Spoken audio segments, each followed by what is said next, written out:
How to credit your gas meter with a card token. Make sure you have topped up your gas card token with credit first. Insert the gas card token into the card slot with the arrow on the card facing forward. The display will show "Please wait."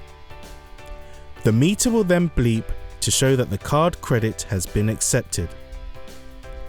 To show more details on the display, pull the card token out from the slot and press button A to scroll through.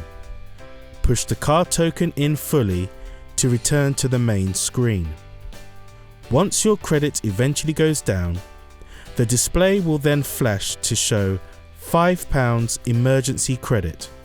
You will need to top up credit on your card token.